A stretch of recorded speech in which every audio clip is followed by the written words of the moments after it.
अगर आप देखें हेल्थ केयर सेक्टर में भी काफी बूम होने वाला है, क्योंकि जर्मनी में B2 से C1 लेवल अगर आप इस प्रोफेशन में हैं तो आपको मस्ट है, क्योंकि क्लिनिकल वर्क में इतनी लैंग्वेज तो आपका स्टैंडर्ड होना ही चाहिए। तो जर्मनी में ब्लू कॉलर जॉब्स और वाइट कॉलर जॉब्स दोनों की ही काफी ज्यादा डिमांड है। Hello guys, hi guys, and welcome back to your new vlog. और आज हम बात करेंगे कुछ ऐसी नॉन आईटी जॉब्स की जिसमें काफी जॉब अपॉर्चुनिटीज आने वाली हैं इन द ईयर 2026। अगर देखा जाए तो जर्मनी की पॉपुलेशन है वो काफी एजिंग है, दैट मीन्स काफी लोग रिटायर हो रहे हैं, तो उसकी वजह से काफी न्यू जॉब्स क्रिएट हो रही हैं।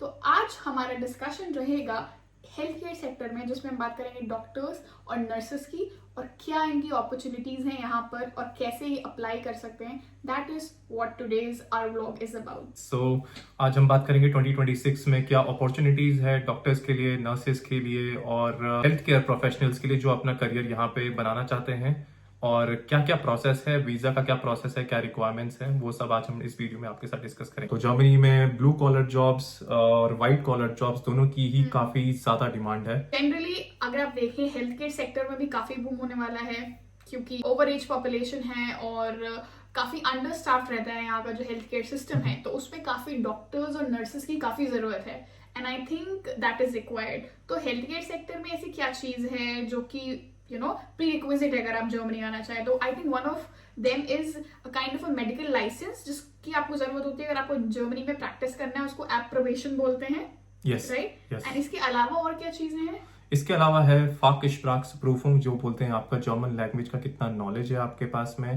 अलावा टेस्ट होता है ना ये जो जर्मन ये मेडिकल जर्मन लैंग्वेज एक एग्जाम होता है। तो गाइज अगर आप जर्मनी आ रहे हैं MBBS करके तो आपकी डिग्री को फुली रिकॉग्नाइज होना चाहिए जर्मनी के स्टैंडर्ड्स के अकॉर्डिंग। अब इसमें आपके दो एग्जाम्स होते हैं, एक होता है फाक्स्प्राक्सप्रूफुंग जो कि होता है मेडिकल जर्मन एग्जाम, एंड दूसरा होता है आपका केंटेनीसेप्रूफुंग जो कि होता है आपका नॉलेज एग्जाम। वो आपको तब देना पड़ता है जब आपकी जो MBBS की डिग्री है वो जर्मन डिग्री के इक्विवेलेंट नहीं होती। एनीवेज, जब तक आप यहाँ आते हैं फॉर 2 years, जब तक आप इन एग्जाम्स के लिए तैयारी कर रहे हैं तब तक आप एक टेम्पररी परमिट पे भी काम कर सकते हैं, दो उसकी सैलरी रेंज जो होता है वो कंपैरेटिवली कम होता है। Once your degree is recognise here तो आप एज ए जूनियर डॉक्टर काम कर सकते हैं। अगर आप एक स्पेशलिस्ट हैं तो आप एक स्पेशलिस्ट की तरह काम कर सकते हैं, या अगर आपको अपनी फर्दर कोई स्पेशलाइजेशन लेना है तो उसमें आप अपनी डिग्री भी ले सकते हैं। एनीवेज, तो जो जूनियर डॉक्टर्स हैं और जो स्पेशलिस्ट उनकी सैलरीज काफी अच्छी होती है। वे specialist get around 10,000 euro per month and with experience आपकी सैलरी और भी बढ़ सकती है। तो काफी स्कोप है अगर आपको लैंग्वेज आती है तो। लाइक आप सर्जरी में हैं या मेडिसिन में हैं, वो डिपेंड करता है कि आप किस एरिया में हैं, एंड उसके बेसिस पे आपकी सैलरीज काफी ज्यादा डिफर करती हैं, बट काफी अच्छी होती हैं। तो आपको इन एग्जाम्स के यहाँ आके प्रिपरेशन करने की जरूरत नहीं है, आप अपने होम कंट्री से भी प्रिपेयर करके आ सकते हैं और सीधे एग्जाम दे सकते हैं। एंड वंस यू क्वालिफाई तो आप क्वालिफाई हो जाते हैं जूनियर डॉक्टर, जो भी आपकी डिग्री है उसके हिसाब से फिर आपको जॉब्स मिल सकती हैं। जर्मनी में B2 से C1 लेवल अगर आप इस प्रोफेशन में हैं तो आपको मस्ट है, क्योंकि क्लिनिकल वर्क में इतनी लैंग्वेज तो आपका स्टैंडर्ड होना ही चाहिए। और आपकी जो लैंग्वेज है वो एकदम क्लिनिकल लैंग्वेज एफिशिएंट होनी चाहिए। सो C1 से कम तो यहाँ काम वैसे भी नहीं चलने वाला है। तो गाइज, जैसे मैंने आपको बताया, जब आप ये एग्जाम्स दे रहे हैं या तो एग्जाम्स आप अपनी होम कंट्री से इसको दे सकते हैं या आप यहाँ आकर भी दे सकते हैं, और आप एक ऐसा वीजा के लिए अप्लाई कर सकते हैं जो कि एक टेम्पररी वीजा होता है जो आपको अपनी क्वालिफिकेशंस को प्रूफ करने के लिए मिलता है। इसको हम बेरूफ एर्लाउबनिस भी बोलते हैं, जिसमें आप काम कर सकते हैं अंडर सुपरविजन, और ये इनिशियली 2 साल के लिए होता है और आप इसको रिन्यू भी करा सकते हैं and you can also earn money. But इसके लिए आपको एटलीस्ट B2 लैंग्वेज आना चाहिए, क्योंकि अगर आपको अंडर सुपरविजन भी काम करना है तो उतना लैंग्वेज नॉलेज तो आपको होना ही चाहिए। दूसरा वीजा टाइप होता है जो कि जॉब सीकर वीजा होता है, तो जिसके लिए आपको 6 months टाइम मिलता है, आप जर्मनी में आके जॉब ढूंढ सकते हैं। बट यहाँ आने के लिए आपका जो मेडिकल लाइसेंस मिलना बहुत जरूरी होता है। दैट मीन्स आपकी जो क्वालिफिकेशंस है वो प्रूफ हो चुकी हैं that you have a MBBS degree या जो भी स्पेशलाइजेशन है आपके पास, तब आप यहाँ पे आके 6 महीने जॉब ढूंढ सकते हैं। या आप अपनी होम कंट्री से भी जॉब्स के लिए अप्लाई कर सकते हैं, और अगर आपके पास जॉब ऑफर आ गया है then you can come on a skilled worker visa, जिससे आपको यहाँ आके एक EU ब्लू कार्ड मिल सकता है and that can lead to अगर आप यहाँ 5 साल रहते हैं तो आपको PR भी मिल सकता है, and that is the best way. और अगर आपको एक जॉब अपॉर्चुनिटी अपनी होम कंट्री से ही मिल गई है एंड आपने सारे मेडिकल लाइसेंसेस क्लियर कर लिए हैं, आपने एग्जाम दे दिया है, तो आप यहाँ पर या तो स्किल्ड वीजा पे आ सकते हैं, स्किल्ड वर्कर वीजा पे आ सकते हैं, और अगर आपकी सैलरी यहाँ के एक मिनिमम थ्रेशोल्ड के ऊपर है विच इज अराउंड 45,000, तो आप अपना जो स्किल्ड वर्कर वीजा है उसको अपने ब्लू कार्ड में भी कन्वर्ट करा सकते हैं। एंड देन अगर आप यहाँ 5 to 6 years स्पेंड करें तो आप परमानेंट रेसिडेंसी भी आपको मिल सकती है, and it is that easy. and all depends on your language skills. Next we talk about nurses. अगर आपको यहाँ पे एज अ नर्स आना है तो उसके लिए भी आपको एक एग्जाम क्लियर करना पड़ता है, जहाँ पे आपको अपनी क्वालिफिकेशन प्रूव करनी पड़ती है। उस एग्जाम को हम Anerkennungsverfahren, जो कि क्वालिफिकेशन रिकॉग्निशन एग्जाम होता है। वैसे ही आपके पास अगर डिप्लोमाज हैं या एक्सपीरियंस है तो उनको भी आपको यहाँ पे आके प्रूव करना पड़ता है।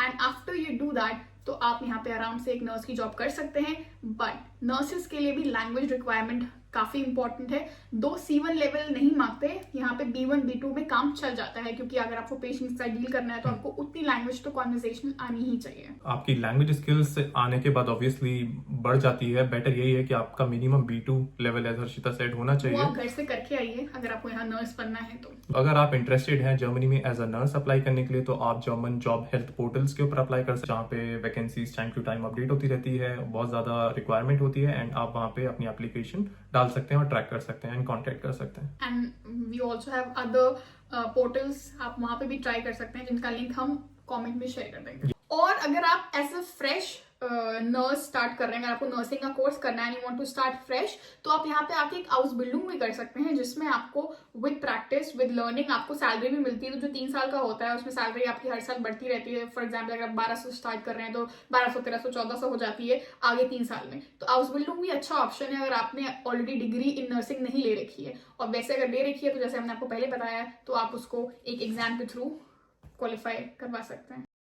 और नर्सेस की काफी डिमांड है काफी फील्ड, जैसे कि जेरियाट्रिक केयर में फॉर एल्डरली, पेडियाट्रिक में for childrens, then you have general nursing जहां पे आप अप्लाई कर सकते हैं, और इंटेंसिव यूनिट्स में भी होती है, तो वो भी काफी हाई पेइंग जॉब्स हैं फॉर नर्सेस। तो आप इन सब में अपना जो भी स्पेशलाइजेशन है आपका उस हिसाब से आप अप्लाई कर सकते हैं। अब बात करते हैं नर्सिंग के वीजास के बारे में कि कैसे वो यहाँ पे आ सकते हैं और किन किन तरीके के वीजास हैं। तो सबसे पहले आता है work visa for qualified professionals, जहाँ पे आपकी डिग्री ऑलरेडी रिकॉग्नाइज हो चुकी है, आपके पास एक जॉब ऑफर है और आप जर्मनी आके प्रैक्टिस अपनी स्टार्ट कर सकते हैं। तो इस वीजा को आप कन्वर्ट करवा सकते हैं अपने EU ब्लू कार्ड परमिट में, जिसका मिनिमम सैलरी थ्रेशोल्ड है 45,000 euros and above per year, और वो एक इजी पाथ हो सकता है आपका परमानेंट रेसिडेंसी और सिटीजनशिप के लिए इन फ्यूचर। इसके अलावा आपके 2 तरीके के वीजास और होते हैं, visa for recognition purposes and recognition partnership visa, जो आप चेक कर सकते हैं वेबसाइट पे। इसके अलावा आप जॉब सीकर वीजा या अपॉर्चुनिटी कार्ड के बेसिस पे यहाँ पे आ सकते हैं, जो कि आप जानते ही हैं प्रोसेस के बारे में। हम आपको जो भी लिंक्स है जहां से आप जॉब्स के लिए अप्लाई कर सकते हैं या जहां से आप वीजा टाइप के बारे में सर्च कर सकते हैं, उन लिंक्स को हम यहाँ पे अपने डिस्क्रिप्शन सेक्शन में डाल देंगे। And yes, so this is it for today's video. हमें लगता है कि आज हमने आपको काफी information the about health care in nursing sector, और आपको ऐसा लगता है कोई चीज मिसिंग है, आप किसी चीज के बारे में और डिटेल में जानना चाहते हैं तो आप हमें लिख सकते हैं या कमेंट कर सकते हैं या अपने व्यूज शेयर कर सकते हैं। Okay then, we see each other in a next video. Until then, ciao ciao and goodbye. Thank you, bye.